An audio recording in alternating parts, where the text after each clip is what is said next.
Aujourd'hui, c'était un peu l'apogée du projet. Donc en fait, c'était toutes les restitutions sous le biais d'animation de tout le travail qu'ont fait les étudiants depuis le début de la semaine. Donc ça a commencé dans la matinée au collège où il y a eu 6 ateliers avec l'ensemble des classes de 3e.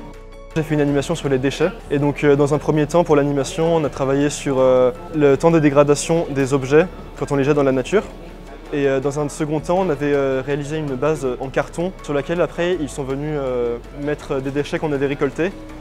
Ils venaient les façonner, ils venaient les découper, faire des formes et après ils venaient peindre et les assembler sur la sculpture.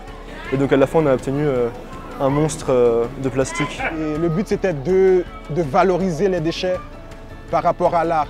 Il y avait un atelier sur les oiseaux et les chants d'oiseaux et la reconnaissance des oiseaux par leurs chants. Non. Alors faut trancher, c'est lui? Ouais, voilà, c'est celui-là. On a été très étonnés car beaucoup d'enfants en fait, connaissaient déjà pas mal de chants d'oiseaux. Moi je leur ai dit que je les prenais tous avec moi en BTS GPN parce qu'ils étaient très forts. Voilà. L'animation, c'est vraiment pas un truc que j'aime de base. Je suis pas du tout à l'aise avec le public, mais c'est un truc qu'on a préparé en pas beaucoup de temps et j'ai bien aimé avec mon groupe. Et du coup on s'est vraiment bien amusé, les élèves étaient plus ou moins réceptifs, mais dans l'ensemble vachement réceptifs. J'avais des petites photos des chauves-souris qu'on avait capturées hier et le montrer aux élèves, c'était rigolo en disant mais c'est chez vous qu'on l'a capturé. Et rien que ça, des fois, ça peut faire changer des choses, des comportements. Enfin, moi, ce que je trouvais le plus satisfaisant, c'est que le dernier groupe qu'on a eu, il y a une petite fille, au début, elle nous a dit qu'elle les tuait les chauves-souris. Et à la fin de l'animation, elle a été voir Alexandre et elle lui a fait c'est promis, j'arrête de les tuer. Et ça, je trouve ça excellent, quoi. Ça montre qu'on a réussi ce qu'on voulait faire, on a réussi à leur faire changer la vie, on a réussi à leur faire aimer même certaines chauves-souris. Et enfin, du coup, c'est super important, quoi. C'est notre rôle, en fait.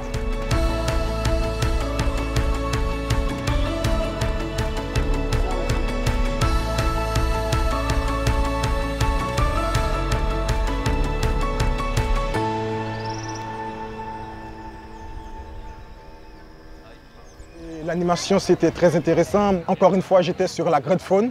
On avait des photos des jaguarondis, des oslots, des pumas.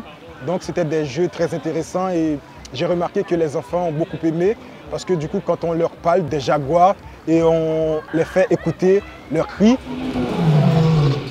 donc ça leur intéresse beaucoup. Donc, c'était nickel pour nous. Moi, ça m'a fait bizarre parce que je me suis revu quand j'étais en 3e. Et je me souviens d'animateurs qui étaient venus nous voir aussi quand j'étais en 3e et je leur ai dit ce que j'aurais bien aimé qu'on me dise à l'époque. Il y avait une double utilité, c'était de les faire participer à des projets d'animation autour de la connaissance et la découverte de la biodiversité. Puis le deuxième objectif, c'était qu'il y ait un échange et un partage entre les lycéens et les collégiens et c'est pour ça que c'était des classes de 3e. Qui vont être amenés à bientôt être au lycée et après du coup choisir leur orientation professionnelle. La filière agricole est assez peu valorisée en Guyane et les gens de Papaychon ne connaissent pas du tout ces débouchés qu'ils peuvent avoir dans les lycées agricoles. Je vois bien qu'il y a des gamins qui sont quand même très impliqués, très intéressés par la faune, par la flore, ils connaissent tout. Donc j'aimerais bien les pousser à aller plus loin et à revenir à Papaychon du coup. C'est ça aussi l'idée. J'aimerais bien être photographe. Photographe ? J'espère qu'il y en a certains, que ça va créer des vocations. L'objectif, c'est de former aussi des gens localement qui restent sur place et qui sont investis sur le territoire. C'est vrai qu'on est comme dans un site isolé. Et les enfants, pour qu'ils s'ouvrent au monde, voilà, c'est bien qu'il y ait des intervenants extérieurs qui viennent de Cayenne ou de Kourou ou de Macouria. Il y a une convention qui est en cours, qui va être sur plusieurs années. Et l'objectif, du coup, c'est de créer un partenariat avec le lycée agricole de Matiti et tout particulièrement les BTS GPN. Mais aussi avec potentiellement les autres filières sur les aspects de l'agriculture et de la forêt. C'était très bien organisé, c'était des activités sur une demi-heure, donc c'était pas mal, j'ai trouvé, pour les collégiens. Globalement, donc, je suis très content de la participation des étudiants au projet. Très agréablement surpris en fait, de leur investissement, notamment sur les animations.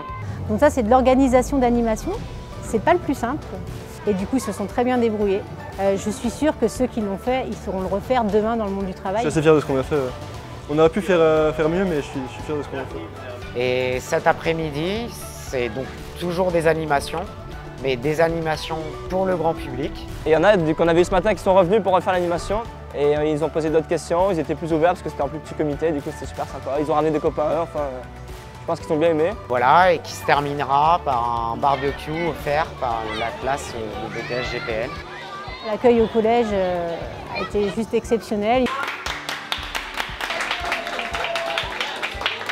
C'était une très bonne semaine, c'était un très beau voyage, plein d'aventures, plein de rencontres. C'était bien de découvrir Papay-Jeton. Il y a le côté culturel et les gens sont très sympas ici. On a tout de suite été super bien accueillis, les gens sont très ouverts, on a fait la fête avec eux, ils nous ont invités à danser, à manger avec eux. L'après-midi en général on se baigne avec les enfants, c'est super cool. Moi je voulais rester pour au moins une semaine de plus.